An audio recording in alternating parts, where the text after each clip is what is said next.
দেশের মানুষ জেনে গেছে মোদি দাদু চিটিংবাজ।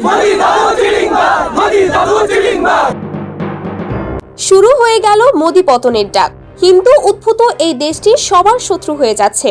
পুরো পৃথিবীর দেশগুলো জেনে গিয়েছে ভারতের মিডিয়া হচ্ছে গাঁজাখোর মিডিয়া। ভারতের রাজনৈতিক অঙ্গনে এখন উত্তাল পরিস্থিতি। একদিকে দেশের অর্থনৈতিক অবস্থা ধ্বংসের মুখে, আরেকদিকে জনগণের আস্থা হারিয়ে ফেলেছে মোদি সরকার। মোদি হটাও দেশ বাঁচাও। দেশের বিভিন্ন প্রান্তে শুরু হয়েছে মোদি হটাও দেশ বাঁচাও আন্দোলন। গণতন্ত্রের এই ক্রান্তিকালে ভারতের ভবিষ্যৎ নিয়ে শঙ্কা প্রকাশ করছেন বিশ্লেষকরা। বিভিন্ন রাজ্যে কৃষক, ব্যবসায়ী এবং সাধারণ জনগণ একত্র হয়ে মোদি সরকারের ভুল নীতির বিরুদ্ধে সোচ্চার হয়েছে। তো এই যে আমরা বাংলাদেশ, পাকিস্তান, ভারত একটা একটা দলবদ্ধ হয়ে আমরা এই যে কাজটা করছি, এটা খুবই খারাপ কাজ করছি।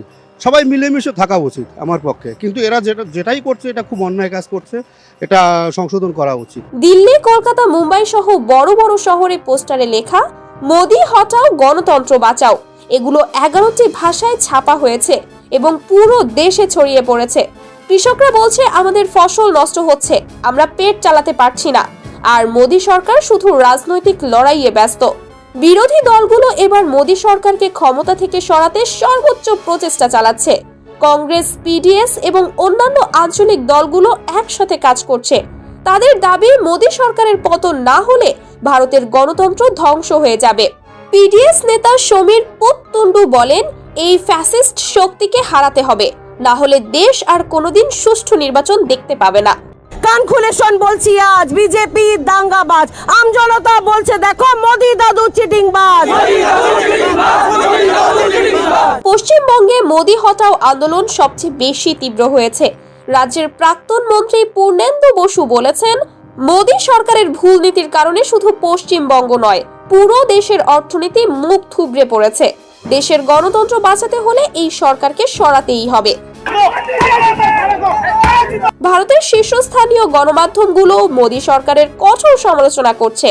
Times of India, Indian express এবং আনন্দবাজার পত্রিকা বলছে, মোদি সরকার গণতন্ত্রের নামে একনায়কতন্ত্র চালাচ্ছে। জনগণের ভোটাধিকার রক্ষা করতে হলে এই সরকারকে সরাতে হবে। মোদি সরকারের বিরুদ্ধে গণ আন্দোলন ক্রমেই তীব্র হচ্ছে। রাজনৈতিক বিশ্লেষকরা বলছেন, আসন্ন নির্বাচন হবে মোদি সরকারের জন্য একটি বড় চ্যালেঞ্জ।